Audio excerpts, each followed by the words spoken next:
అంటే మనం నడుపుకున్న నీళ్ళపై దాటలేం. ఎంత బలాఢ్యులైనా ఎన్ని గోడాల కోట దాటిపోయినా 7 సముద్రాలు దాటాడు స్వామి కాబట్టి గాలిలో అతి వేగంతో ఆయన సాగరుడు సాగరాన్ని దాటి చింతపడి జరుగుతున్నవాడు. ఓ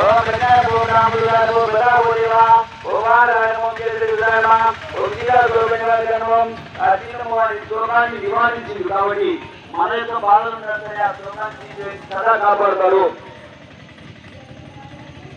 ఓం సీతా శోభని వారికమ్మ అంజనాగోటాయనమో బలాల దృశ్యానమా విభూషణ ప్రియానమో దశగ్రీవ పురాణకాయనమా.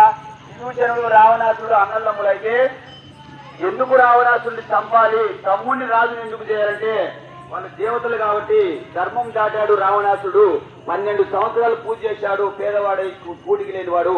కానీ రాజుని చేశాం, దేశానికి ఏం మట్టి పట్టుకుంటే కలిసి వస్తుంది, బంగారం అవుతుంది.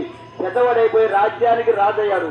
ఎప్పుడైతే రాజయ్యాడో అహంకారం పెరిగింది, చెడు గుణాలు జరపడ్డాయి.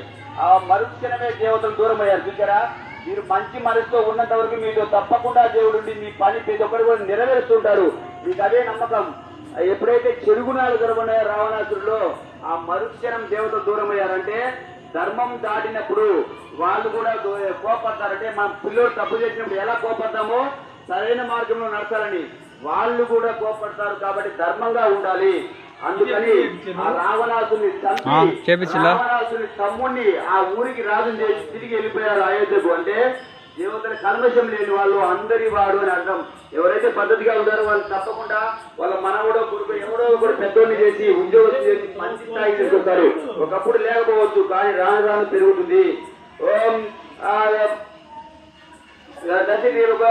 లక్ష్మణ ప్రయాణ లక్ష్మణుడు యుద్ధంలో సాయంత్రం 6 గంటలకు చీకటి పడేటప్పుడు యుద్ధంలో